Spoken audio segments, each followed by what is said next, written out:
Shalom Ubracha, nous retrouvons avec la 5e Mishnah du 9e Perek. La Mishnah nous enseigne à Motzi et Tzim. Donc on revient aux Mishnayot que nous avons vus dans le 8e Perek.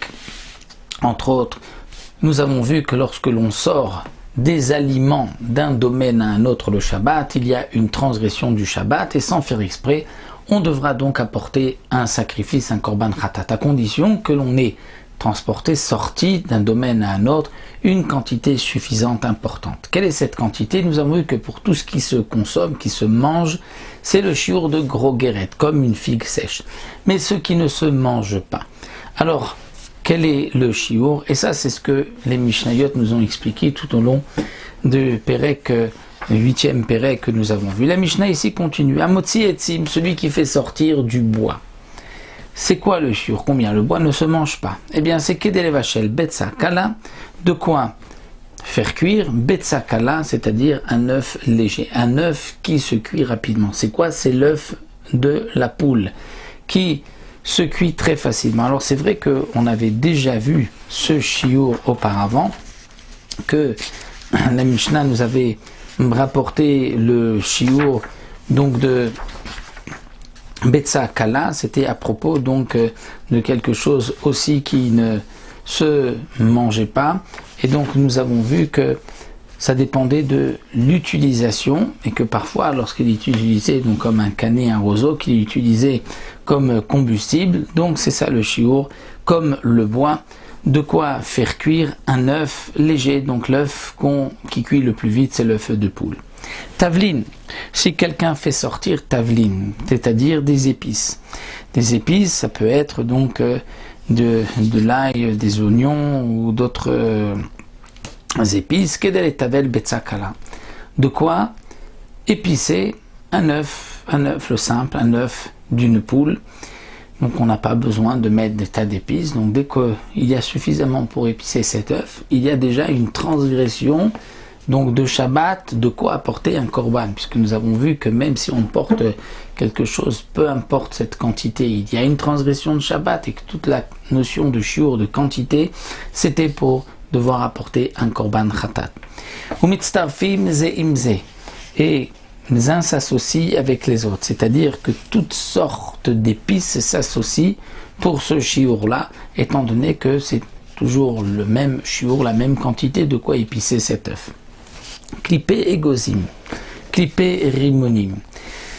À l'époque, les écorces des noix et gozim ou de la grenade, clippé et rimonim, étaient utilisées pour faire de la couleur, de la peinture, ou bien istis ou foua.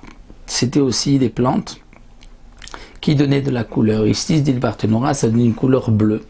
Poua, c'était une plante qui donnait de la couleur rouge. Alors, quelle est la quantité de ces plantes que l'on a fait sortir, avec lesquelles on aurait pu donc, en les faisant bouillir et cuire, obtenir de la couleur? S'il y a de quoi teindre quoi, c'est-à-dire de quoi teindre un petit habit, tout est bisvacha, c'est-à-dire dans une coiffe, parce que les femmes avaient l'habitude de mettre sur la tête à l'époque une sorte de coiffe bisvacha, et on mettait au bout un petit morceau de tissu qui était teint, et donc s'il y a de quoi teindre ce petit morceau de tissu, donc il y a eu une transgression de Shabbat au point d'apporter un korban. Meraglaim, si quelqu'un fait sortir meraglaim, des urines, ou bien néter. Néter, c'est une sorte de terre aloum qui servait aussi à laver, comme nous allons le voir, ou borit. Borit, c'est une plante qui aussi nettoie. On traduit souvent le borit comme le savon. Kumunia, ou bien Kumunia v'ashlag, donc c'est aussi Kumunia, une plante qu'on utilise l'herbe pour se laver les mains. Et ashlag, là le Barthénora dit, je ne sais pas exactement qu'est-ce que c'est le ashlag. En tout cas, ce sont borit, kumunia, vashlag, 3 herbes qui permettent de laver, de faire sortir, on s'en sert comme savon. Si on a fait sortir, quel est le shiur? C'est de quoi laver ce petit morceau de tissu qu'on attachait à la coiffe, puisque c'était le plus petit morceau de tissu qui était utilisé à l'époque. Donc s'il y a de quoi le laver, il y a là une transgression de Shabbat, on devra apporter un korban khatat. Rabbi Yehuda Omer kedel avir à la ketem. Rabbi Yehuda nous dit, s'il y a suffisamment pour le passer, l'avir à la ketem sur une tache de sang.